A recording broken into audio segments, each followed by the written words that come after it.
दोस्तों, हमारे चैनल को सब्सक्राइब करने के लिए आप सब्सक्राइब के इस रेड बटन को ऐसे दबाएं और फिर सबसे पहले हमारी वीडियो प्राप्त करने के लिए इस बेल आइकन को ऐसे दबाएं। वेलकम दोस्तों, बालाजी ऑनलाइन क्लासेस में हम आपका स्वागत करते हैं। तो दोस्तों, आज की जो हम ये वीडियो है इसमें हम आपको हिंदी के कुछ महत्वपूर्ण क्वेश्चन करवाने वाले हैं, जो कि जो हिंदी व्याकरण से हर बार एग्ज़ाम में पूछे जाते हैं। तो काफ़ी बेहतरीन क्वेश्चनों का मैं सार संग्रह आपके लिए लेके आया हूँ। तो आपको हमारे साथ बने रहना है, वीडियो को अंत तक देखना है। बिल्कुल एक एक क्वेश्चन की अपनी महत्व है। आप किसी भी टाइम ट्वीट करके 1-2 मिनट की देख के मत बाजना, क्योंकि एक से एक क्वेश्चन ज़बरदस्त हम आपके लिए इस वीडियो में लेकर आ रहे हैं। दोस्तों, बिल्कुल स्टार्ट करते हैं। पहला क्वेश्चन है हमारा कि जिन शब्दों के अंत में ए आता है उन्हें क्या कहते हैं। तो जिन शब्दों के अंत में ए आता है, देखो कहाँ पर, लास्ट में, तो उन्हें बोला जाता है अकारांत। जिन शब्दों के अंत में ए आता है उनको क्या बोलते हैं? अकारांत। जिन शब्दों के अंत में ए आता है उनको क्या बोलते हैं? अकारांत। दूसरा क्वेश्चन है हिंदी वर्णमाला में अयोगवा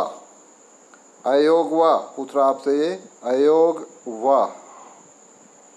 हिंदी वर्णमाला में अयोगवा वर्ण कौन कौन से हैं? तो जो अयोगवा वर्ण हैं वो कौन से हैं? ये अंग और ए, ये हमारे क्या हैं? दोनों अयोगवा। इनको क्या बोलते हैं हम?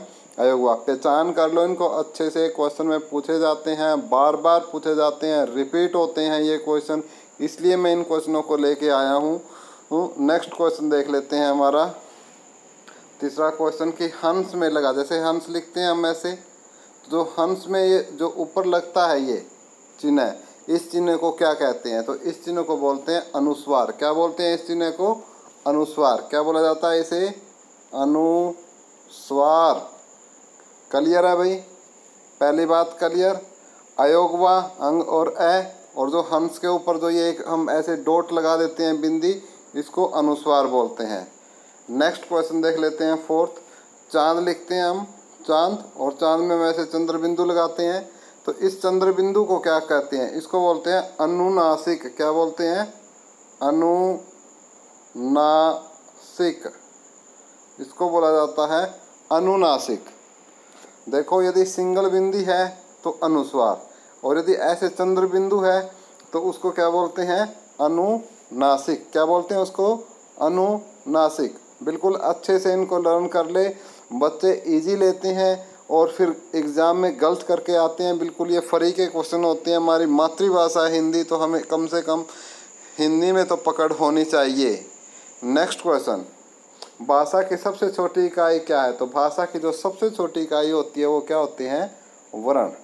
भाषा की सबसे छोटी इकाई क्या होती है? वर्ण। दोस्तों, मैं आपको सच बताऊं, मेरे सिर में इस टाइम बहुत ज़्यादा दर्द है, लेकिन मुझे पता है कि आगे जो एग्ज़ाम है वो काफ़ी नज़दीक है स्टूडेंट्स के, तो इसलिए मैं उसके बावजूद भी आपके लिए ये वीडियो तैयार कर रहा हूँ। बिल्कुल मेरे से बोलने की हिम्मत नहीं, इतनी तबीयत ख़राब है। तो मैं आपसे रिक्वेस्ट करता हूँ कि भाई, जब मैंने इतनी मेहनत की है इसमें और मैं कर रहा हूँ, तो जिनको तैयारी करनी है, कुछ हासिल करना है, कुछ जज्बा है हासिल करने का, तो प्लीज़ वो जाग जाइए और खड़े हो जाइए और अच्छे से तैयारी कीजिए, ताकि जो आपने सपने देखे हैं वो सपने आपके साकार हो सकें, उन सपनों में आप रंग भर सको।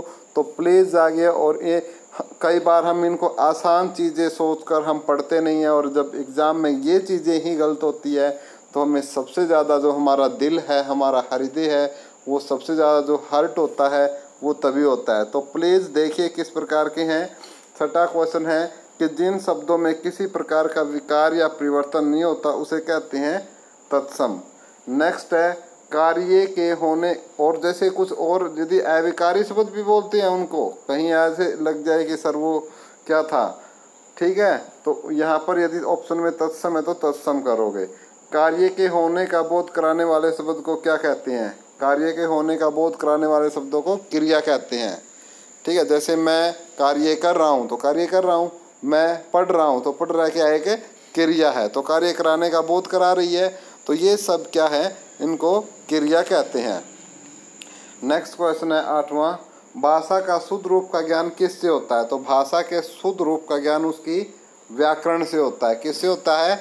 व्याकरण से। नेक्स्ट है 9वां क्वेश्चन, विशेषण जिस शब्द की विशेषता बताते हैं उसे क्या कहते हैं? उसे कहते हैं विशेष्य। विशेषण जिस शब्द की विशेषता बताते हैं उनको क्या कहते हैं? विशेष्य। नेक्स्ट है, हिंदी में लिंग का निर्धारण किससे होता है? संज्ञा से होता है। 11वां क्वेश्चन, क्रिया का मूल रूप क्या कहलाता है? धातु। क्रिया का मूल रूप क्या कहलाता है? धातु। नेक्स्ट क्वेश्चन, सर्वनाम के साथ प्रयुक्त होने वाली विभक्तियाँ होती है उनको क्या कहते हैं? जो सर्वनाम के साथ प्रयुक्त होने वाली विभक्तियाँ होती है उनको संश्लिष्ट बोला जाता है। सर्वनाम के साथ प्रयुक्त होने वाली विभक्तियाँ होती हैं संश्लिष्ट। याद कर लो, बिल्कुल अच्छे से रट्टा मार लो इस पे। नेक्स्ट है 13वां, हिंदी में कारक चिन्ह कितने होते हैं? हाँ भी ये थोड़ा कन्फ्यूजिंग होता है। तो हिंदी में कारक चिन्ह होते हैं 8 और वही संस्कृत में होते हैं 7। हिंदी में होते हैं 8 और संस्कृत में होते हैं 7। तो इस बात को आप याद रखोगे, आपको ये गलत नहीं करके आना है। हिंदी में कारक चिन्ह 8 होते हैं, संस्कृत में कितने होते हैं? 7 होते हैं। नेक्स्ट क्वेश्चन देखते हैं 14वां, संज्ञा कितने प्रकार की होती है? तो संज्ञा होती है आपकी कितने प्रकार की? 5 प्रकार की। संज्ञा के कितने प्रकार होते हैं? 5। छोटी क्लासों से ही हम स्टार्ट कर देते हैं। और क्या क्या होती हैं? पहली होती है व्यक्तिवाचक संज्ञा, दूसरा जातिवाचक संज्ञा, तीसरी भाववाचक संज्ञा, चौथी समूहवाचक संज्ञा और 5वीं द्रव्यवाचक संज्ञा। तो संज्ञा कितने प्रकार की होती है? 5। 5 कौन सी? व्यक्तिवाचक, जातिवाचक, भाववाचक, समूहवाचक और द्रव्यवाचक। तो संज्ञा के 5 प्रकार पाए जाते हैं। नेक्स्ट क्वेश्चन है हमारा 15वां क्वेश्चन, वे शब्द जो विशेषण की भी विशेषता बतलाते हैं उन्हें क्या कहते हैं? हाँ भाई, वे शब्द जो विशेषण की भी विशेषता बताते हैं उनको परविशेषण कहा जाता है। वे शब्द जो विशेषण की भी विशेषता बतलाते हैं उन्हें कहते हैं परविशेषण। नेक्स्ट है, सर्वनाम किसे कहते हैं? सर्वनाम वे शब्द कहलाते हैं जो संज्ञा के स्थान पर प्रयोग में लाए जाते हैं। वे शब्द जिनका प्रयोग हम संज्ञा के स्थान पर करते हैं उनको क्या बोलते हैं? सर्वनाम बोला जाता है। जैसे यह, वह, वे, उनका, इनका, इन्हें इत्यादि। ठीक है, तो ये सब क्या है? सर्वनाम है। तो सर्वनाम होते हैं जो संज्ञा के स्थान पर प्रयुक्त होते हैं। उदाहरण है जैसे यह है, वह है, वे है, उनका है, इनका है, इन्हें है। तो ये सब क्या है? शब्द क्या है? सब सर्वनाम है। क्लियर है? नेक्स्ट देख लेते हैं 17वां क्वेश्चन, सर्वनाम के कितने भेद होते हैं? तो सर्वनाम के कितने भेद होते हैं भाई? 6। सर्वनाम के कितने भेद होते हैं? 6 भेद होते हैं। पहला होता है पुरुषवाचक सर्वनाम, दूसरा होता है निश्चयवाचक सर्वनाम, तीसरा होता है अनिश्चयवाचक सर्वनाम, चौथा होता है प्रश्नवाचक सर्वनाम, 5वां होता है संबंधवाचक सर्वनाम और छठा होता है निजवाचक सर्वनाम। तो सर्वनाम के कितने भेद होते हैं भाई? 6 भेद होते हैं। पुरुषवाचक सर्वनाम, निश्चयवाचक सर्वनाम, अनिश्चयवाचक सर्वनाम, प्रश्नवाचक सर्वनाम, संबंधवाचक सर्वनाम और निजवाचक सर्वनाम। तो इस प्रकार सर्वनाम के कुल 6 भेद होते हैं। सर्वनाम वे शब्द होते हैं जो संज्ञा के स्थान पर प्रयुक्त होते हैं और इसके भेद 6 होते हैं। क्लियर है? मैं आपको बता चुका हूँ 6 के नाम, आप देख सकते हो। नेक्स्ट क्वेश्चन है हमारा 18वां क्वेश्चन। 18वां क्वेश्चन है कि क्रिया किसे कहते हैं? क्रिया जिस शब्द से किसी काम के करने या होने का बोध हो उसे क्या कहते हैं? क्रिया कहते हैं। जिस शब्द से किसी काम के करने या होने का बोध हो उसे क्या कहते हैं? क्रिया कहते हैं। जैसे खाना, हंसना, रोना, बैठना आदि, ये शब्द क्या है? सब क्रियाएं हैं आपकी। ठीक है, जिन शब्दों से किसी काम के करने या होने का बोध होता हो उन्हें क्रिया कहते हैं। जैसे खाना, हंसना, रोना, बैठना आदि।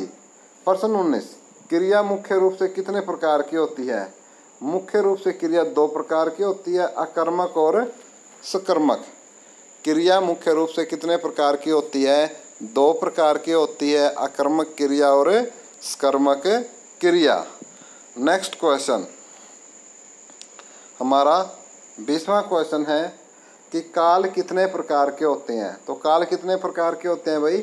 3 प्रकार के होते हैं, सबको पता है, वर्तमान, भूतकाल और भविष्यकाल। वर्तमान काल, भूतकाल और भविष्यकाल। तो काल कुल कितने प्रकार के होते हैं? 3 प्रकार के होते हैं। नेक्स्ट क्वेश्चन है 21वां, स व्यंजन का उच्चारण स्थान कौन सा है? तो स शब्द का है आपका तालु। जैसे इसको याद रखोगे आप ईचियस तालु से, ईचियस शब्द याद रखोगे तो जैसे इसमें आपकी ई, बड़ी ई दोनों, चैवरक, च, छ, ज, ज, य और स, ये सब क्या है? इनका उच्चारण स्थान क्या है? तालु है। ई, छोटी ई का, बड़ी ई का, ईचियस, ये फार्मूला याद रखना है आपको। ईचियस, ईचियस से आप क्या है? ई से, ई, छोटी बड़ी ई, इनका भी उच्चारण स्थान क्या है? तालु है। चैवरक, च, छ, ज, झ, य, इन सब का भी क्या है? उच्चारण स्थान तालु है। य का भी क्या है? उच्चारण स्थान तालु है। और स का भी क्या है? जैसे हमारे इस क्वेश्चन में स का पूछा गया तो हम क्या बता देंगे?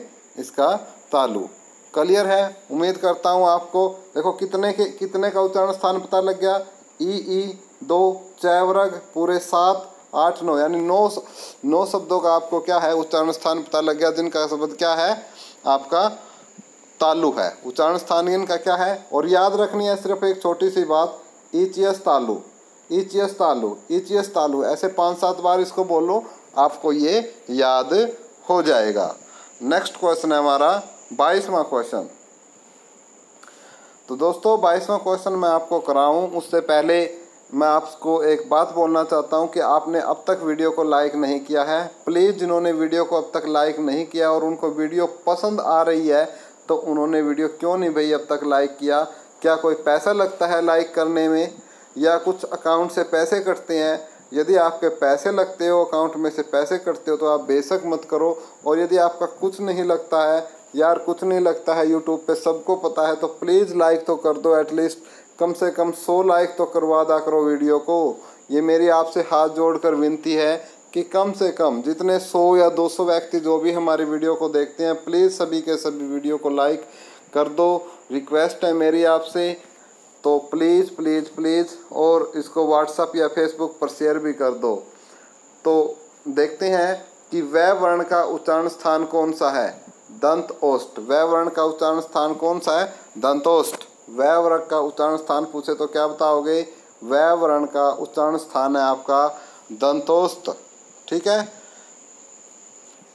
उसके बाद 23वां क्वेश्चन है, ढ का उच्चारण स्थान क्या है? ये कंठ बोला जाएगा, इसको कंठस्थ है, तो ये थोड़ा लिखने में है, इसको आप ठीक कर लोगे। 24वां क्वेश्चन, क वर्ण उच्चारण की दृष्टि से क्या है? कंठे। क वर्ण उच्चारण की दृष्टि से क्या है? कंठे है। क वर्ण क्या है? कंठे है। 25वां क्वेश्चन, वर्ग के द्वितीय व चतुर्थ व्यंजन क्या कहलाते हैं? तो वर्ग के द्वितीय और चतुर्थ व्यंजन महाप्राण कहलाते हैं। और पहला, तीसरा और 5वां क्या कहलाते हैं? अलप प्राण। याद रखोगे दोनों को, महाप्राण और अलप प्राण को। वर्ग के दूसरा और चौथा व्यंजन, द्वितीय और चतुर्थ व्यंजन क्या कहलाते हैं? महाप्राण। पहला, तीसरा, 5वां क्या कहलाते हैं? अलप प्राण। क्लियर है? उम्मीद करता हूँ क्लियर हो चुकी होगी ये बात। नेक्स्ट क्वेश्चन 26वां, ए और ऐ का उच्चारण स्थान क्या है? तो ए और ऐ का जो उच्चारण स्थान है वो है कंठ तालु। क्या है ए और ऐ का जो उच्चारण स्थान? ए और ऐ का जो उच्चारण स्थान है वो क्या है? कंठ तालु। ए और ऐ का जो उच्चारण स्थान है वो क्या है? कंठ तालु। नेक्स्ट, घ का उच्चारण स्थान क्या है? तो घ का उच्चारण स्थान है आपका कंठ। घ का उच्चारण स्थान क्या है? कंठ। और नेक्स्ट क्वेश्चन की तरफ मूव करते हैं। हमारा 28वां क्वेश्चन है कि वर्ण के प्रथम, तृतीय और पंचम वर्ण क्या कहलाते हैं? अलप प्राण। अभी मैंने थोड़ी देर पहले बताया था कि जो दूसरा है और चौथा है उनको बोलते हैं महाप्राण। क्या बोलते हैं उनको? महाप्राण। और पहला, तीसरा और पांचवा वर्ण क्या कहलाते हैं आपके? अलप प्राण। दोस्तों क्लियर होना चाहिए, महाप्राण और अलप प्राण, दूसरा और चौथा महाप्राण और पहला, तीसरा, पांचवा अलप प्राण। क्लियर है?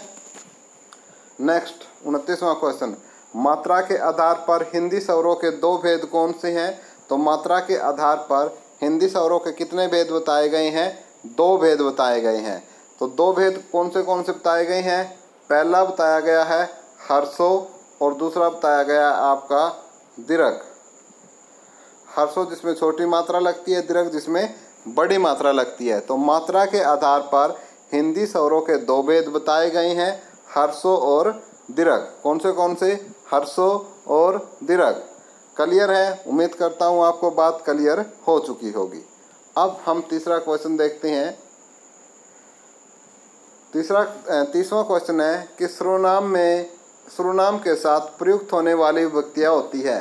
तो जो सर्वनाम के साथ प्रयुक्त होती हैं विभक्तियाँ, उनको क्या बोलते हैं? संश्लिष्ट बोला जाता है। बहुत ही इंपॉर्टेंट क्वेश्चन है दोस्तों, कई बार पूछा जा चुका है विभिन्न प्रतियोगिता परीक्षाओं में कि सर्वनाम के साथ प्रयुक्त होने वाली विभक्तियाँ क्या कहलाती हैं। तो जो सर्वनाम के साथ जो विभक्तियाँ प्रयुक्त होती हैं उनको क्या बोलते हैं? संश्लिष्ट। क्या बोलते हैं? संश्लिष्ट। नेक्स्ट है 31वां, शिक्षक विद्यार्थी को हिंदी पढ़ाते हैं, वाक्य में क्रिया के किस रूप का प्रयोग हुआ है? तो किसका हुआ है? द्विकर्मक क्रिया का। शिक्षक विद्यार्थी को हिंदी पढ़ाते हैं, वाक्य की क्रिया में किस रूप का प्रयोग हुआ है? द्विकर्मक क्रिया का। 32वां क्वेश्चन, मुझे किस प्रकार का सर्वनाम है? किस प्रकार का है मुझे? उत्तम सर्वनाम। मुझे किस प्रकार का सर्वनाम है? उत्तम सर्वनाम है आपका मुझे। मुझे किस प्रकार का सर्वनाम है? उत्तम। क्लियर है? 33वां क्वेश्चन, मानव शब्द का विशेषण बनेगा मानवीय। तो मानव शब्द है, ऐसे लिखा जाएगा मानव, और इसका विशेषण बनाएंगे हम तो क्या हो जाएगा? मानवीय। ऐसे लिखा जाएगा आपका मानवीय। ये शब्द है, कौन सा है? मानव है, और इसका ये मानवीय क्या है? विशेषण है। क्लियर है? मानव क्या है? शब्द है, और ये इसकी जो विशेषता बता रहा है कि कैसी मानवीयता होनी चाहिए, तो मानवीय। ठीक है, ये क्या है? विशेषण है। इस शब्द की जो विशेषता बता रहा है, क्या बता रहा है? मानवीय बता रहा है। इसलिए इसको क्या बोलेंगे? मानव शब्द का विशेषण मानवीय बनेगा। क्लियर है दोस्तों? उम्मीद करता हूँ आपको यहाँ तक समझ में आ चुका होगा। नेक्स्ट क्वेश्चन है कि चिड़िया आकाश में उड़ रही है। इस वाक्य में उड़ रही क्रिया किस प्रकार की है? चिड़िया, देखो वाक्य को ध्यान से पढ़ो थोड़ा सा गौर से, कि चिड़िया आकाश में उड़ रही है। तो जो उड़ रही है ये किस प्रकार की क्रिया है इस वाक्य में? तो ये है आपकी आक्रामक क्रिया। बड़े ध्यान से देख के आपको इसका आंसर देना है। नेक्स्ट क्वेश्चन है हमारा 35वां क्वेश्चन है आपका, जो किस प्रकार का क्वेश्चन है? SW क्वेश्चन है, यानी आपका होमवर्क है।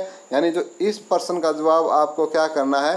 कमेंट बॉक्स में आपको कमेंट करना है। हम आपके जो कमेंट का है वो उसका इंतज़ार करेंगे और देखेंगे सबसे पहले कौन इसका आंसर दे रहा है। तो दोस्तों बिल्कुल मैं आपके जो कमेंट का जो इंतज़ार करूँगा, और कमेंट सिर्फ आंसर का ही नहीं दे सकते दोस्तों, आप कमेंट में लिख सकते हो कि आपको वीडियो कितनी अच्छी लगी या बेहद गंदी लगी। तो गंदी लगी तो गंदी भी बताएं, और कहीं हो सकता है कि कहीं लिखावट में या बताने में मिस्टेक हो सकती है इंसान से, क्योंकि हम भी भाई ये गलती का पुतला है, फिर भी हो सकता है गलतियाँ किसी से भी हो सकती हैं। जो इंसान है वो, उससे कोई हम भगवान नहीं है कि 100% सही हो। तो दोस्तों प्लीज़ यहीं कहीं आपको कुछ कमी लगती है हमारे चैनल में, तो प्लीज़ हमें आप सजेस्ट करें और हम उन कमियों को दूर करके और बेहतर आपके साथ प्रयास करेंगे, ताकि हम जो अपनी जो सफलता है आपके साथ मिलकर आपको कामयाब बना सकें। तो दोस्तों मैं आपके कमेंट्स का और वीडियो देखता हूं कितने लाइक करेंगे, और इस बार लाइक का मैंने टारगेट रखा है सिर्फ भाई 100 लाइक दे दो। यानी आप 200 बंदे भी यदि देख रहे हैं तो प्लीज़ एटलीस्ट 100 तो लाइक दे ही दो इस वीडियो को। मेरी आपसे हाथ जोड़कर विनती है, प्लीज़ वीडियो को लाइक शेयर करें। आप शेयर कर सकते हो फेसबुक पे या व्हाट्सएप पर, जो एजुकेशनल बहुत सारे एजुकेशनल ग्रुप बने हुए हैं, तो प्लीज़ ज़रूर करें दोस्तों, हमारा सहयोग दें इस छोटे से चैनल में। धन्यवाद दोस्तों, हैव ए नाइस डे, आपका दिन शुभ हो।